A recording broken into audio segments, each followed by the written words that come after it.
Bismillahirrahmanirrahim. Assalamualaikum warahmatullahi wabarakatuh. Salam sejahtera untuk kita semua, Bapak Ibu Kepala Sekolah, Bapak Ibu Guru, dimanapun saja berada, juga kepada Bapak Ibu pengawas, serta para pejabat dinas kabupaten, kota, maupun provinsi, dimanapun saja berada. Puja dan puji syukur, marilah kita panjatkan kehadirat Allah Tuhan yang Maha Kuasa. Hari ini atau kali ini kita dapat bertemu kembali dengan saya Daryono dari LPMP Provinsi Kalimantan Timur. Sebagaimana kita maklum bahwa seorang kepala sekolah itu memiliki peranan yang sangat strategis di dalam peningkatan mutu di sekolahnya atau di satuan pendidikannya. Karena seorang kepala sekolah itu adalah seorang pemimpin, pelopor, dan sekaligus agen perubahan pada sekolah yang dipimpinnya. Dengan kata lain, kinerja dan karakter sebuah sekolah itu sangat tergantung kepada peran seorang kepala sekolah. Fakta menunjukkan bahwa sekolah-sekolah yang maju itu adalah sekolah-sekolah yang dipimpin oleh seorang kepala sekolah yang visioner, kepala sekolah yang bekerja keras, out of the box, memiliki jiwa kewirausahaan, dan pandai membangun jaringan kerjasama dengan pihak lain. Nah, untuk menghasilkan kepala sekolah yang seperti itu, maka Kemendikbud melalui Permendikbud nomor 6 tahun 2018 itu mewajibkan seorang kepala sekolah itu memiliki sertifikat lulus diklat calon kepala sekolah. Nah, sebelum mengikuti diklat calon kepala sekolah itu, hendaklah dilakukan seleksi, baik seleksi administratif maupun seleksi substansi.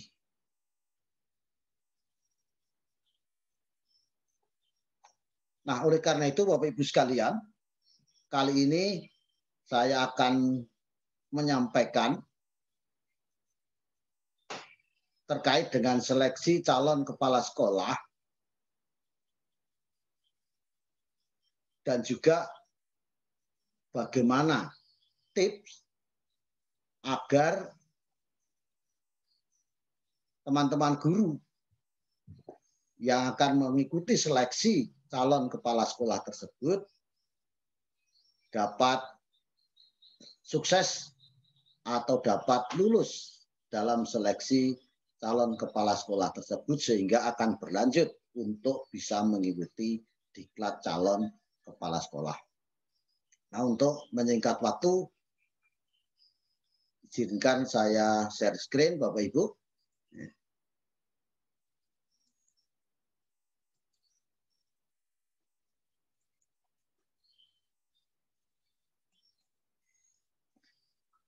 Di paparan kali ini saya beri judul menghasilkan calon kepala sekolah potensial melalui seleksi substansi calon kepala sekolah dan tips untuk bisa sukses atau lulus dalam seleksi calon kepala sekolah tersebut.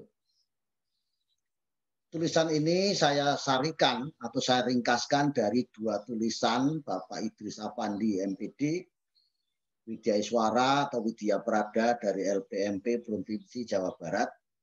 Beliau juga asesor seleksi calon kepala sekolah, pegiat literasi, penulis dan editor buku, serta menulis di berbagai mass media,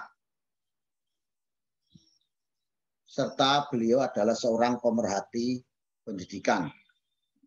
Nanti akan kita lihat betapa banyak karya-karya beliau baik dalam bentuk buku maupun dalam bentuk artikel ilmiah. Nah, mengawali paparan ini,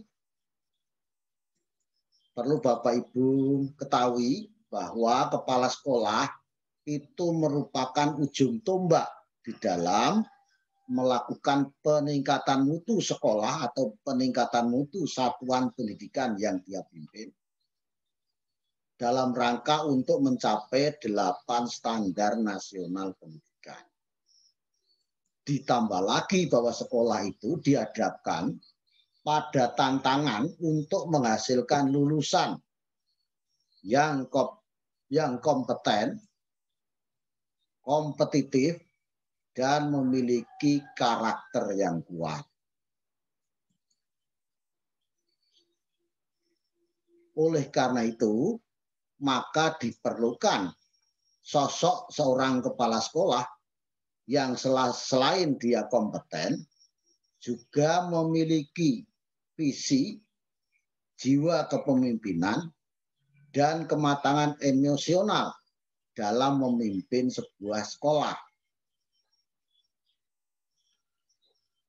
Atas dasar itu, maka Kemendikbud atau Mendikbud mengeluarkan Peraturan Menteri Pendidikan dan Kebudayaan, mohon maaf ini Permendikbud ya, kurang D, nomor 6 tahun 2018, yakni tentang penugasan guru sebagai kepala sekolah. Dalam peraturan ini ada 3 hal yang sangat penting, Bapak Ibu, yang perlu kita ketahui. Yang pertama, bahwa tugas pokok dan fungsi jabatan kepala sekolah itu bukan lagi sebagai tugas tambahan seorang guru. Jadi sebelum Permendikbud nomor 6 tahun 2018 ini keluar, bahwa jabatan kepala sekolah itu adalah tugas tambahan dari seorang guru. Meskipun tambahannya lebih banyak karena dikatakan di situ bahwa kepala sekolah itu bermuka 25% itu seorang guru, maka ada kewajiban mengajar 6 jam bagi guru mapel atau guru kelas, dan kewajiban membimbing siswa kalau dia berlatar belakang guru BK. Sedangkan 75%-nya itu kepala sekolah atau mengerjakan tugas-tugas seorang kepala sekolah. Nah, sejak Permendikbud nomor 6 tahun 2018 ini keluar, maka sampai sekarang ini kepala sekolah bukan lagi tugas tambahan, tapi adalah guru yang diberi tugas sebagai seorang kepala sekolah.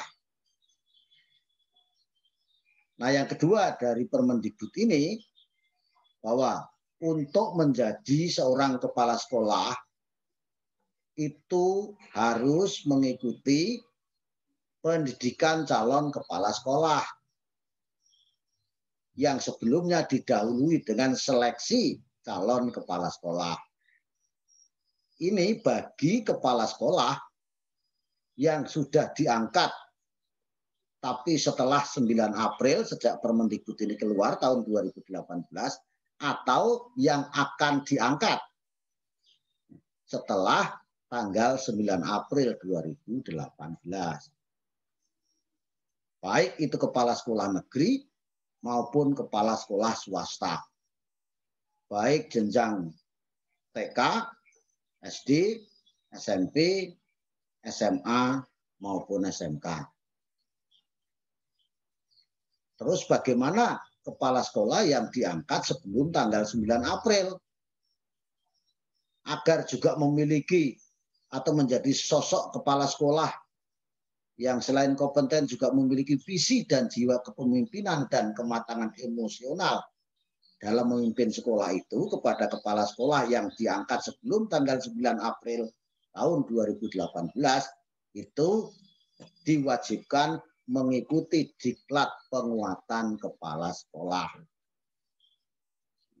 Ya, alhamdulillah saya juga kebetulan menjadi pelatih dari keduanya ini. Nah, untuk diklat penguatan kepala sekolah itu yang kemarin kebetulan saya kenas di kelas Kalbar dan Kalteng, Bapak Ibu ya. Nah, tentu saja dengan adanya Permendikbud ini, kalau seorang kepala sekolah, baik negeri maupun swasta, jenjang TK, SD, SMP, SMA, SMK,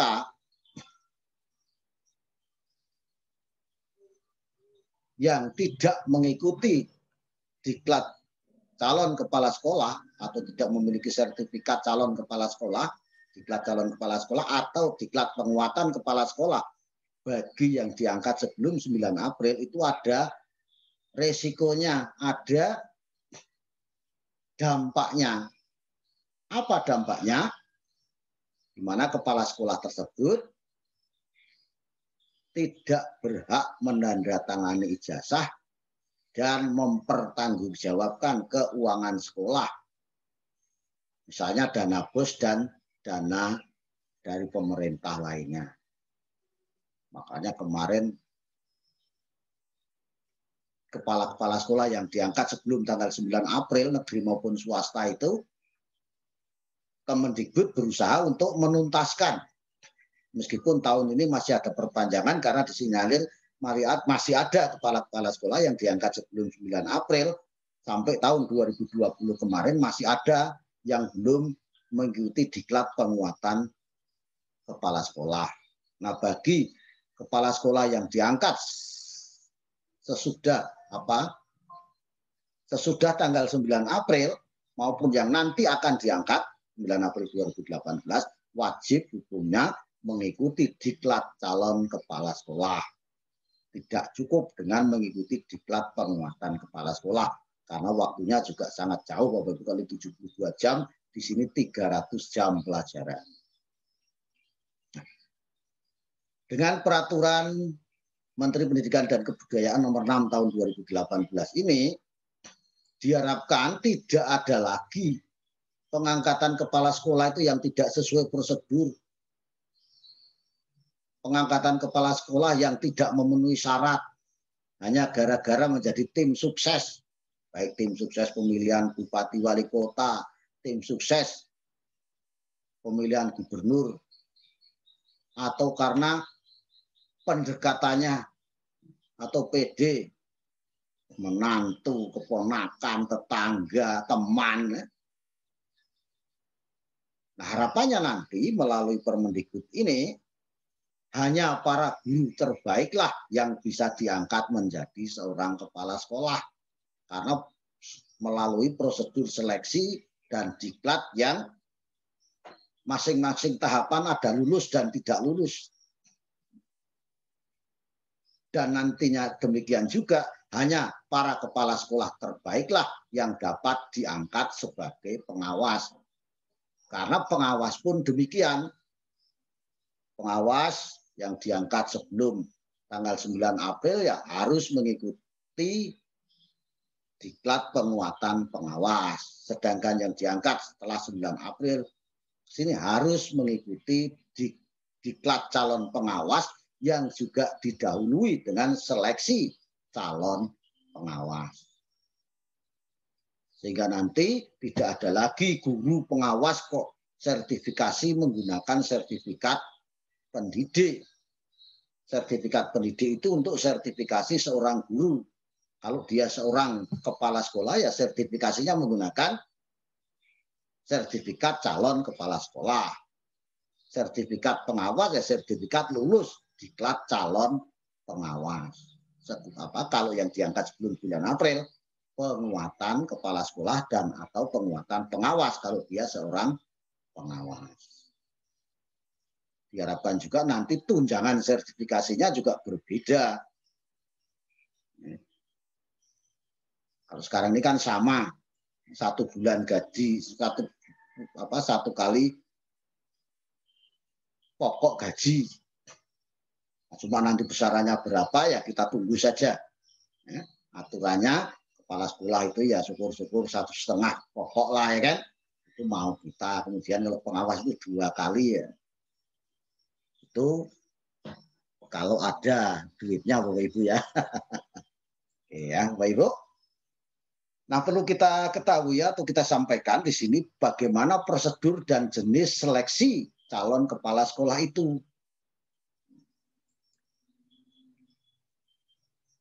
Jadi untuk seleksi calon kepala sekolah itu seorang kepala sekolah dengan atau tanpa rekomendasi oleh pengawas, bagusnya itu si pengawas merekomendasikan kepada sekolah atau bersama-sama dengan kepala sekolah itu melakukan seleksi, memilih para guru-guru di sekolahnya, sekolah kepala sekolah itu, kalau pengawas ya di sekolah pembinanya, itu dipilih para guru terbaik dan yang diindikasikan memenuhi syarat. Syarat diantaranya ya minimal berijazah S1, pangkat terendah minimal 3C, pernah menjadi wakil kepala sekolah dan syarat-syarat lainnya. Nah, jadi nanti kepala sekolah setelah melakukan seleksi, syukur-syukur bersama-sama dengan pengawas, tapi kalau pengawasnya tidak ya kepala sekolah sendiri, guru-guru terbaik dan memenuhi syarat tadi, kepala sekolah merekomendasikan kepada Dinas Pendidikan dan Kebudayaan Provinsi, kalau jenjangnya SLB, SMA, SMK, kalau SD, SMP ya ke Dinas Pendidikan dan Kebudayaan Kabupaten Kota. Selanjutnya, petugas yang ditunjuk oleh Dinas Pendidikan dan Kebudayaan, baik Provinsi, Kabupaten, Kota itu melakukan seleksi administrasi. Nah, para guru terbaik yang memenuhi syarat tadi dan lulus seleksi administrasi, jadi nanti dari seleksi administrasi itu ada tidak lulus, ada yang lulus, yang tidak lulus ya kembali ke sini Bapak Ibu, menjadi guru di sekolah. Calon kepala sekolah yang direkomendasikan oleh kepala sekolah tadi dan sudah diseleksi oleh Dinas Pendidikan dan Kebudayaan, petugas yang ditunjuk tentunya, yang lulus itu nanti lanjut diserahkan kepada asesor yang ditunjuk. Siapa yang menunjuk adalah LPPKS atau lembaga lain yang disetujui oleh Ditjen GTK atas supervisi dari LPPKS. Apa pekerjaan asesor di sini? Adalah melakukan seleksi substansi. Jadi kalau di sini tadi seleksi administrasi oleh Dinas Pendidikan Provinsi, Kabupaten, Kota, lulus seleksi administrasi, lanjut mengikuti seleksi substansi oleh asesor. Dari hasil seleksi substansi ini, nanti ada yang lulus, ada yang tidak lulus. Yang tidak lulus ya kembali ke menjadi guru di sekolah. Yang lulus itu lanjut mengikuti diklat calon kepala sekolah selama 300 jam pelajaran. Dari diklat calon kepala sekolah itu juga ada lulus dan ada tidak lulus. Yang tidak lulus kembali lagi menjadi guru di sekolah, yang lulus itu nanti masuk daftar tunggu pengangkatan menjadi seorang kepala sekolah.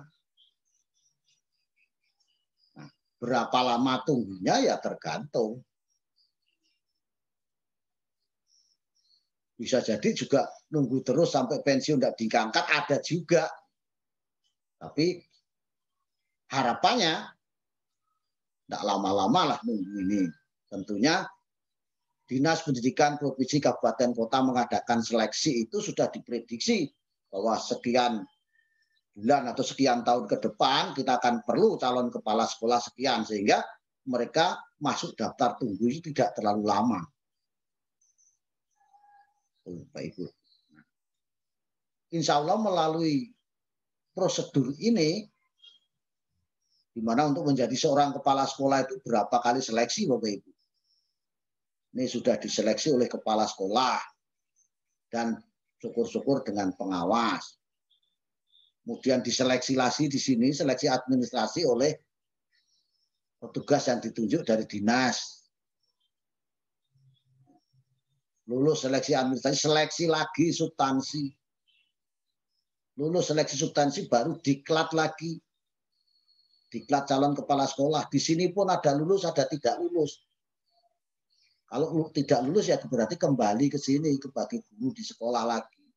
Nah kalau lulus ya tetap ngajar sebagai guru di sekolah, tapi ada harapan untuk diangkat menjadi kepala sekolah. Artinya masuk daftar guru untuk diangkat.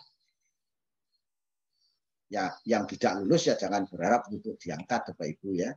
Karena harapannya ini.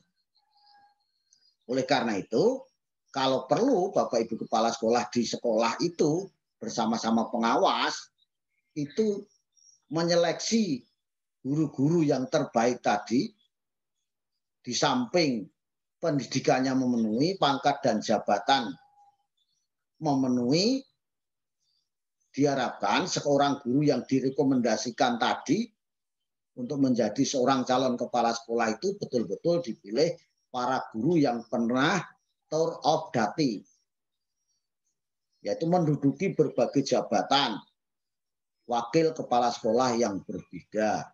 Misalnya pernah jadi waka kurikulum, pernah waka kesiswaan, pernah menjadi waka sarana prasarana, dan atau waka humas. Syukur-syukur di samping pernah menduduki berbagai jabatan waka ini juga pernah menjadi pembina OSIS, pembina kegiatan ekstrakurikuler, pembimbing lomba atau mungkin olimpiade, dan jabatan-jabatan atau pekerjaan-pekerjaan atau tugas-tugas lain yang ada di sekolah. Sehingga benar-benar seorang calon kepala sekolah itu tahu persis dapurnya sekolah. Sehingga ketika nanti dia menjadi kepala sekolah tidak canggung karenanya. Ini kalau ada. Kalau tidak ada yang menjuli ya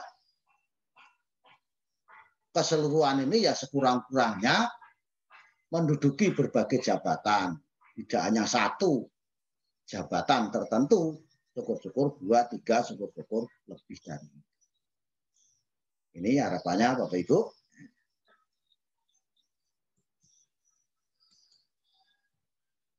Nah, kemudian bagaimana seleksi administrasi calon kepala sekolah itu? Bahwa yang menjadi fokus seleksi administrasi calon kepala sekolah itu adalah tentang berbagai dokumen. Dokumen apa saja? Yang pertama ijazah, kualifikasi akademik yang minimal S1. Kalau ada S2 ya silakan cantumkan lampirkan juga ijazah S2. Kemudian sertifikat pendidik, surat keputusan pangkat dan jabatan terakhir bagi guru yang diangkat oleh pemerintah daerah. Fotokopi surat keputusan pengangkatan atau perjanjian kerja bagi guru bukan PNS pada satuan pendidikan yang diselenggarakan oleh masyarakat atau sekolah swasta.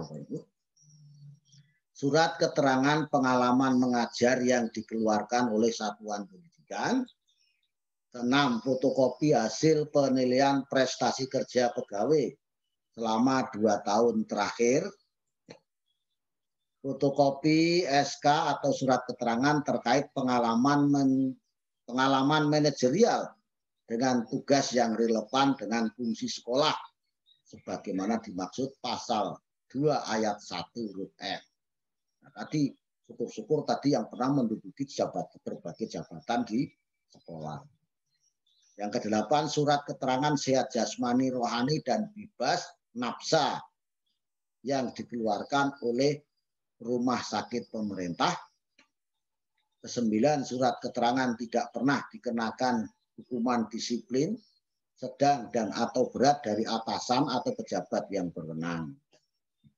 10, surat pernyataan tidak sedang menjadi tersangka atau tidak menjadi terpidana. Dan yang ke-11, surat rekomendasi dari kepala sekolah atau pimpinan penyelenggara pendidikan yang diselenggarakan oleh masyarakat.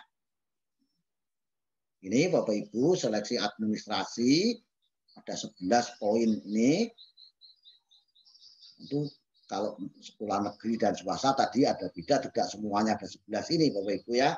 Tapi seperti ini, kalau sekolah PNS ya fotokopi surat keputusan pengangkatan. Nah, maaf, kalau seorang PNS ya SK, pangkat, dan jabatan terakhir. Tapi kalau bagi guru bukan PNS ya ini fotokopi surat keputusan pengangkatan atau perjanjian kerja. Itu. Nah, sekarang bagaimana seleksi substansi? Karena fokus pembahasan kita di sini nanti adalah seleksi substansi ini. Tujuan dari seleksi substansi ini adalah untuk mengetahui potensi kepemimpinan dari seorang bakal calon kepala sekolah. Ini Bapak Ibu ya, jadi untuk mengetahui potensi kepemimpinan dari Bapak Ibu selaku bakal calon kepala sekolah itu tujuan daripada seleksi substansi. Instrumennya itu bentuknya adalah tes. Ada tes tertulis dan tes lisan atau wawancara. Tes tertulis ada 4 jenis instrumen yaitu 1A, 1B, 2, dan 3. Kenapa ada tes tulis, ada wawancara? Karena tes lisan atau wawancara ini adalah untuk mengklarifikasi, mengonfirmasi, dan juga memperdalam atau menggali hasil dari tes tertulis. Jadi kalau ada hasil dari tes tulis tadi yang menurut asesor itu perlu dikonfirmasi, perlu diperdalam, perlu digali, ya akan ditanyakan oleh asesor melalui tes lisan atau melalui wawancara. Karena disadari bahwa tiap manusia itu memiliki perbedaan kemampuan komunikasi, termasuk peserta seleksi calon kepala sekolah itu. Ada yang menjawab secara tertulis itu lancar. Tapi ketika ngomong kurang lancar, atau sebaliknya. Ada yang kalau ngomong lancar, kalau suruh nulis setengah mati. Nah, adanya perbedaan itu disadari, maka supaya dua-duanya itu terakomodir, maka ada tes tulis dan tes wawancara. Bagi yang nulisnya kurang lancar bisa terbantu melalui tes wawancara. Dan sebaliknya. Mungkin yang wawancaranya kurang lancar, tes tulisnya dia lancar, sehingga ini ada keseimbangan. Nah, dari keempat instrumen tes tertulis ini, itu memiliki fokus dan tingkat kesulitan yang berbeda. Tetapi pada intinya, itu menuntut para peserta seleksi calon kepala sekolah itu untuk berpikir secara kritis, analitis.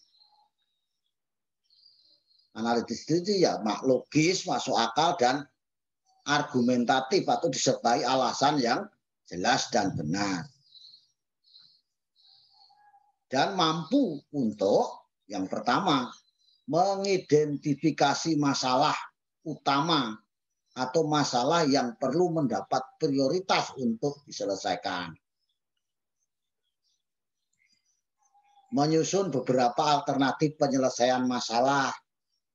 Yang ketiga, memilih alternatif penyelesaian masalah yang paling efektif, efisien, dan praktis. Efektif itu maksudnya dapat dicapai sasaran dengan tepat. Efisien artinya tidak memerlukan biaya dan tenaga yang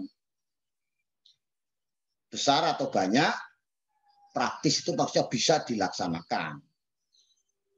Yang keempat, mampu menyusun skenario kegiatan peningkatan mutu satuan pendidikan atau sekolah secara logis, rasional, dan sistematis melalui tahap perencanaan tentunya sebelum ini, perencanaan, pelaksanaan, monitoring, dan evaluasi atau MONEP, refleksi, tindak lanjut, dan pelaporan yang mencerminkan 4M.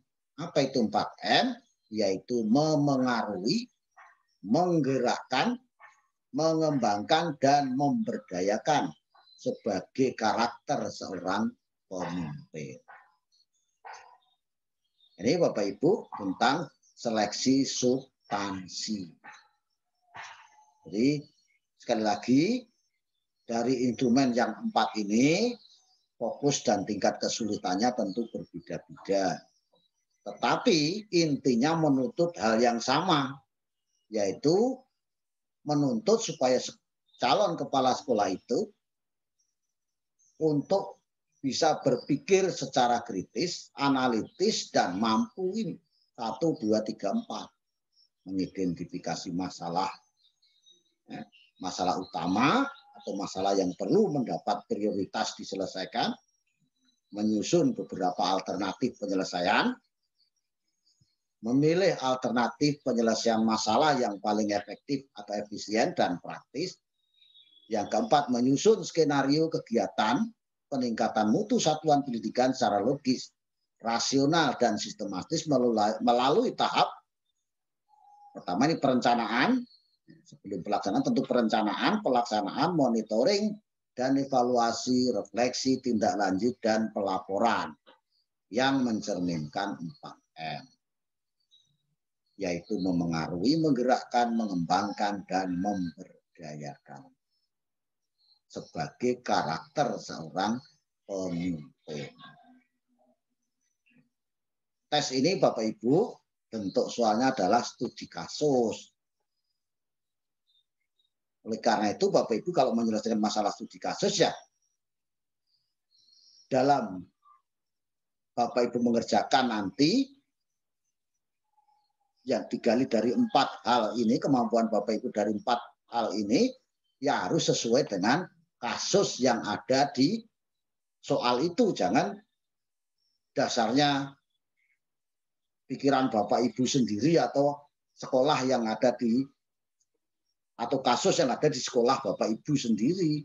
Terkecuali nanti kalau memang dalam wawancara yang ditanya adalah tentang keadaan sekolah Bapak Ibu, baru Bapak Ibu menjawab tentang kondisi sekolah Bapak Ibu. Selama dasarnya kasus ya kasus itu jangan dikait-kaitkan dengan sekolah Bapak Ibu. Nah, tip sukses atau untuk lulus seleksi itu bagaimana? Untuk lulus tes seleksi substansi calon kepala sekolah itu apa saja? Ini menurut Pak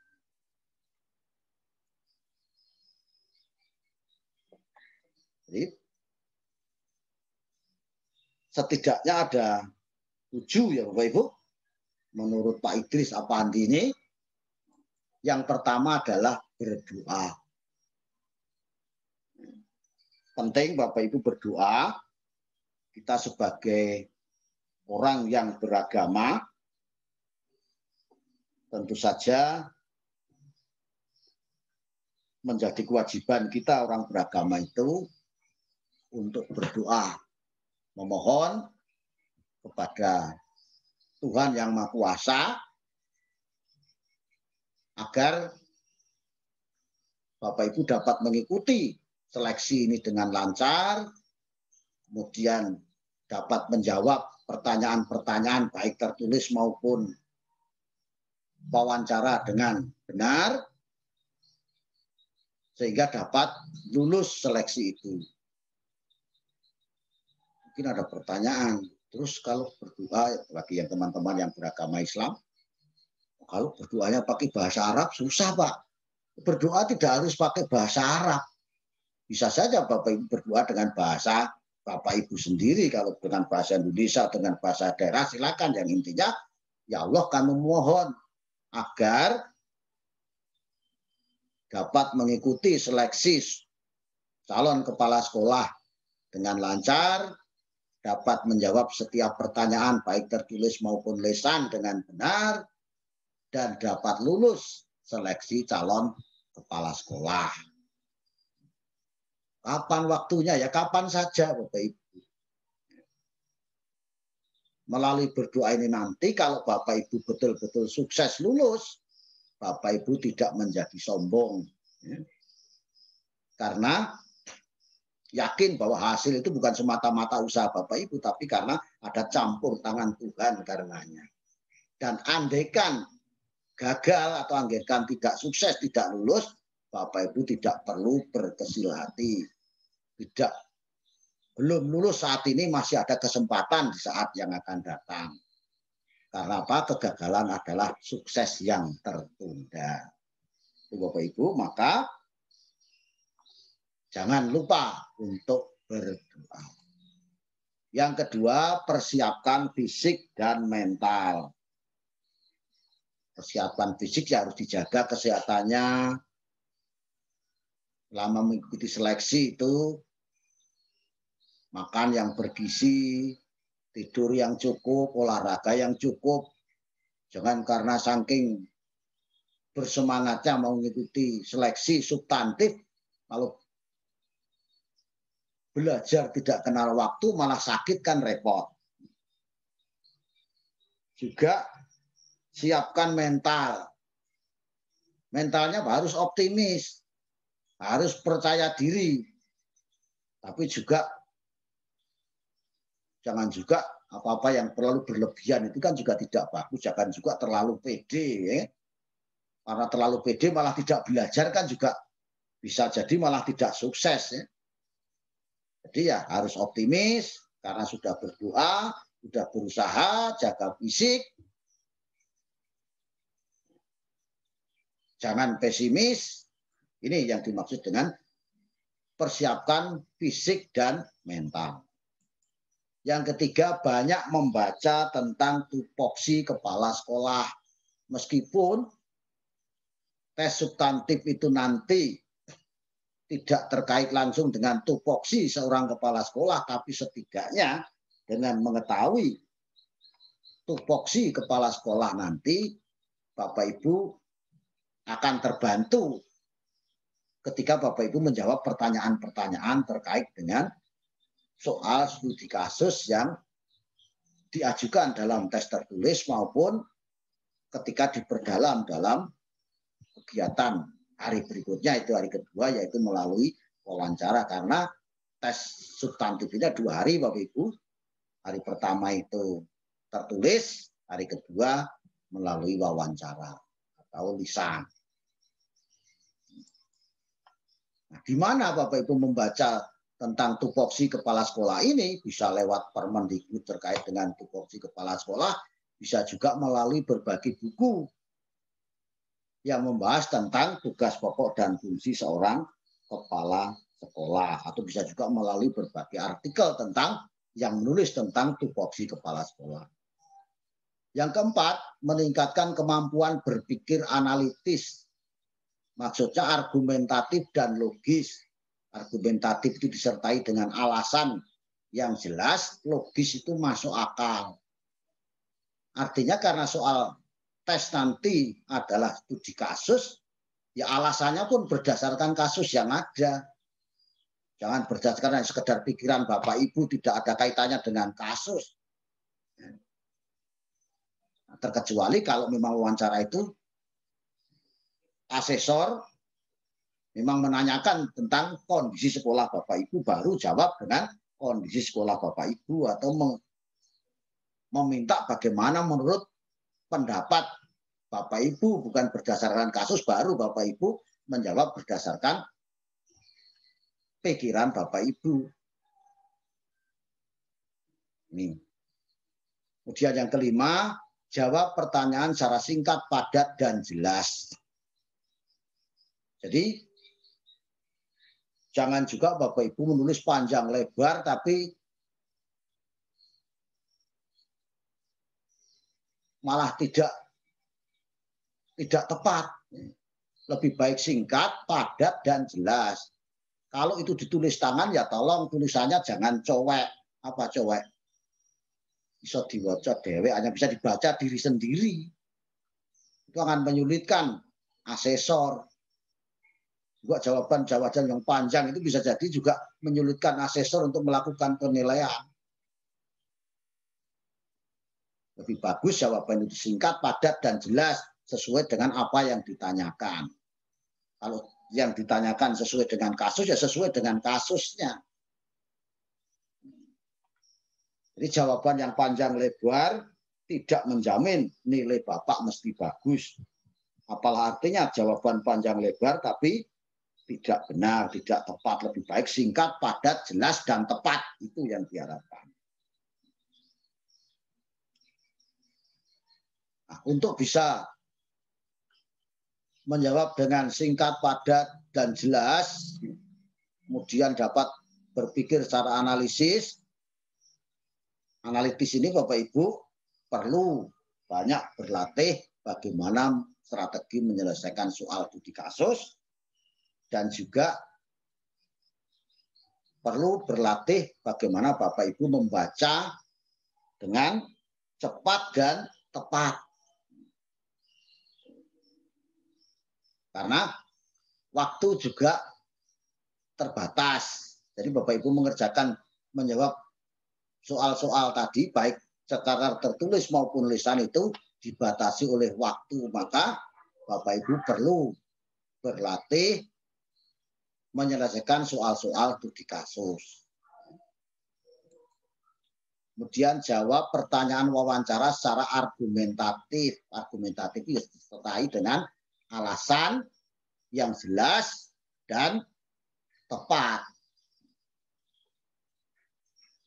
Pertanyaannya tolong diperhatikan ketika asesor itu bertanya kepada Bapak Ibu, pertanyaannya kaitannya apakah dengan kasus yang Bapak Ibu kerjakan pada soal tes sebelumnya, atau berdasarkan pikiran Bapak Ibu, atau berdasarkan kondisi di sekolah Bapak Ibu. Harus Bapak Ibu perhatikan. Kalau memang dasarnya kasus, ya Bapak Ibu menjawab alasan argumentasinya atau alasannya itu berdasarkan kasus, kan berdasarkan menurut pikiran Bapak Ibu, ya berdasarkan pikiran Bapak Ibu. Tapi kalau yang diminta berdasarkan kondisi di sekolah Bapak Ibu, jawab sesuai dengan kondisi di sekolah Bapak Ibu. Kemudian yang ketujuh, lah ini Bapak Ibu, banyak-banyaklah Bapak Ibu berdiskusi dengan kepala sekolah yang memiliki pengalaman mengikuti seleksi calon kepala sekolah. Bagaimana ada pepatah yang sangat terkenal, experience is the best teacher, pengalaman adalah guru yang terbaik. Maka sangat bermanfaat bagi Bapak Ibu bertanya, berdiskusi kepada kepala sekolah, baik kepala sekolah Bapak Ibu sendiri maupun kepala sekolah lain yang pernah mengikuti atau punya pengalaman mengikuti seleksi calon kepala sekolah dan mengikuti diklat atau pendidikan dan latihan calon kepala sekolah. Silakan Bapak Ibu banyak-banyak bertanya. Bagaimana supaya kalau ditanya tidak deg-degan misalnya.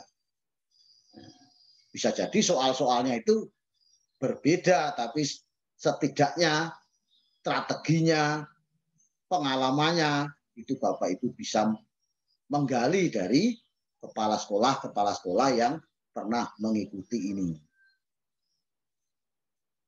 Tip yang lain, kiranya Bapak Ibu nanti kalau bagaimana strategi menyelesaikan soal studi kasus, bagaimana mengidentifikasi masalah, kiranya Bapak Ibu bisa melihat pada tutorial di video saya terkait dengan diklat penguatan kepala sekolah. Itu ada 15 video Bapak Ibu, tapi yang terkait dengan ini adalah ada 2, yaitu tentang strategi menyelesaikan masalah studi kasus.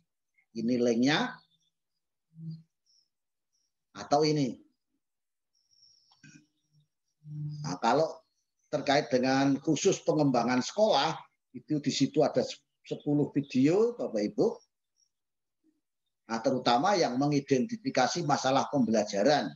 Ini linknya, silahkan nanti Bapak Ibu siapa tahu video-video tutorial saya ini di samping membantu Bapak Ibu mempersiapkan seleksi juga nanti bisa membantu Bapak Ibu ketika lulus seleksi kemudian mengikuti diklat calon kepala sekolah.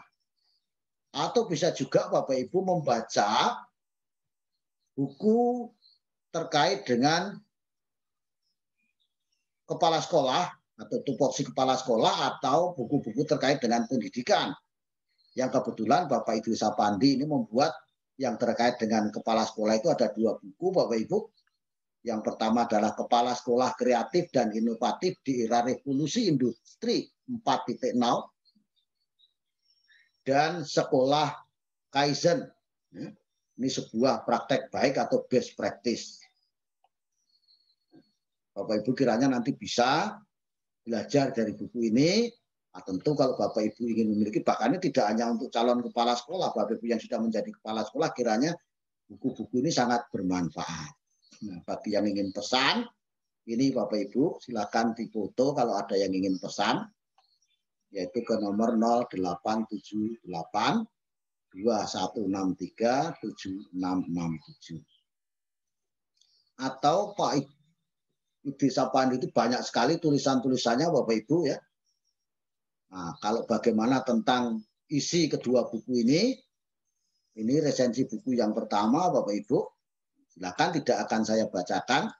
Bapak Ibu bisa baca sendiri atau silakan Bapak Ibu foto, nanti bisa Bapak Ibu pelajari tentang kedua buku tersebut. Ini buku yang pertama yaitu tentang Kepala Sekolah Kreatif dan Inovatif di Era Revolusi Industri 4.0.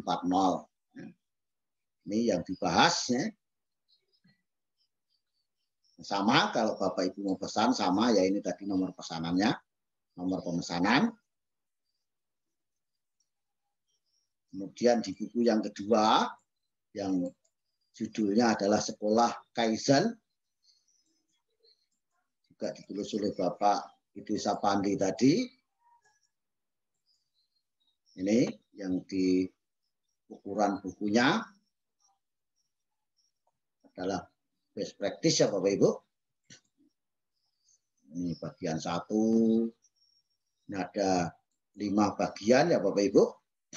Apa yang dibahas di masing-masing bagian, silakan nanti Bapak Ibu ini difoto saja. Saya tidak bacakan mengingat waktu ya.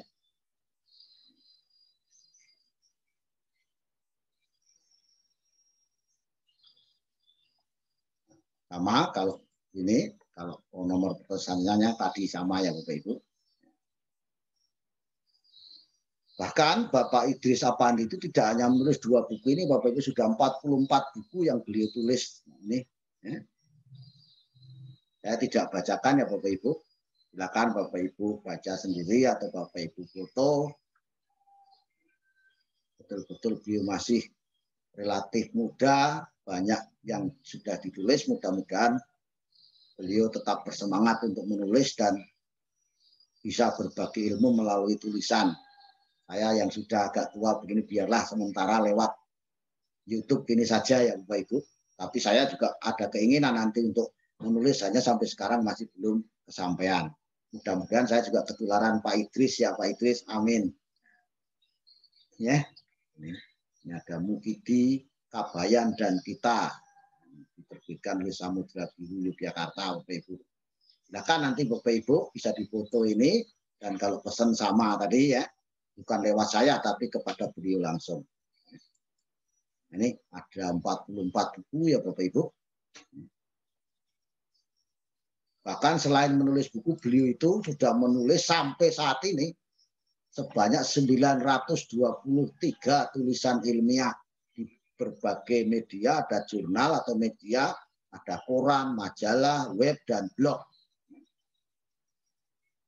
Silakan nanti kalau Bapak Ibu yang menginginkan lihat tulisan-tulisannya akan saya kirimkan ya. Ini karena menyingkat waktu, saya tidak tuliskan semua di sini lah. Kalau saya tuliskan di sini 923 Bapak Ibu, nanti habis waktunya. Silakan Bapak Ibu, kalau nanti ada yang ingin pesan buku ini, mungkin juga teman-teman guru di sekolah barangkali tertarik dengan buku-buku ini, kalau mau pesan ya ini sama pesannya di nomor 0878 2163 7667. Nah, kesimpulannya Bapak Ibu, bahwa melalui seleksi substansi calon kepala sekolah ini diharapkan akan melahirkan calon kepala sekolah yang potensial untuk mengikuti diklat calon kepala sekolah dalam rangka diklat baik seleksi calon kepala sekolah maupun diklat calon kepala sekolah ini adalah dalam rangka mempersiapkan kepala sekolah yang selain menjadi kepala sekolah yang kompeten, juga memiliki visi, jiwa kepemimpinan, dan kematangan emosional dalam memimpin sebuah sekolah atau satuan pendidikan. Setidaknya ada 7 tips untuk bisa sukses atau lulus seleksi substansi calon kepala sekolah.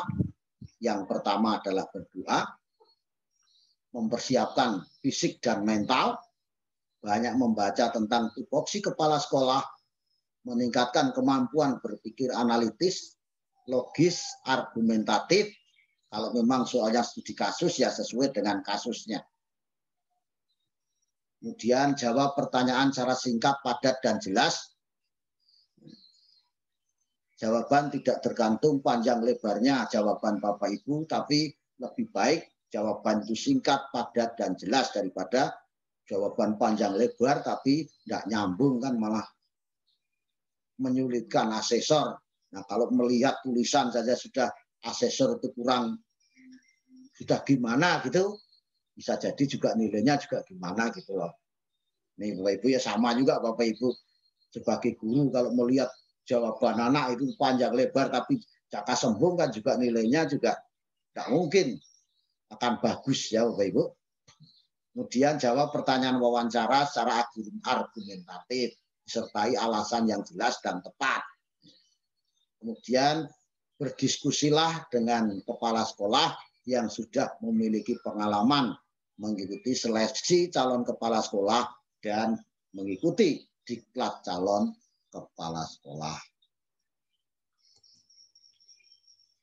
Ini Bapak Ibu, bagi tadi yang ingin melihat video-video tutorial saya, silakan Bapak Ibu lihat di bagiannya YouTube channel. Jangan lupa Bapak Ibu untuk subscribe. Kemudian terima kasih yang sudah like, subscribe, dan share.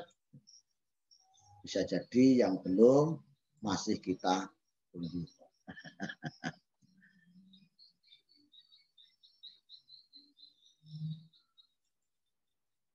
Nah, kiranya demikian Bapak Ibu terkait dengan seleksi calon kepala sekolah. Mudah-mudahan ini menjadi bahan persiapan Bapak Ibu guru yang direkomendasikan oleh kepala sekolah adalah Bapak Ibu guru yang terbaik ketika mau mengikuti seleksi calon kepala sekolah. Ingat tip-tipnya tadi dan juga siapkan dari sekarang apa-apa yang perlu Bapak Ibu persiapkan. Juga Bapak Ibu kepala sekolah, pengawas kiranya bisa merekomendasikan siapa-siapa yang pantas untuk direkomendasikan untuk menjadi calon kepala sekolah atau untuk mengikuti seleksi calon kepala sekolah untuk berlanjut ke diklat calon kepala sekolah dan nanti diharapkan akan menjadi kepala sekolah yang potensial, yang kompeten ya, untuk memimpin sebuah sekolah. Kiranya demikian, mudah-mudahan bermanfaat. Kalaulah ada kekurangan dan kekhilafan, saya mohon maaf yang sebesar-besarnya. Tidak lupa saya ucapkan terima kasih kepada Bapak Idris Afandi MPD yang juga telah mengizinkan 2 tulisannya untuk saya ringkas dan saya sampaikan melalui channel YouTube saya ini. Mudah-mudahan Pak Idris sehat, tetap bersemangat untuk berkarya, dan dengan saya sampaikan ini mudah-mudahan bertambah pula pahala dari Pak Idris Afandi dan memberikan manfaat yang banyak pada Bapak Ibu dimanapun saja berada. Amin, amin, ya rabbal alamin. Akhiri, assalamualaikum warahmatullahi wabarakatuh. Salam sejahtera untuk kita semuanya.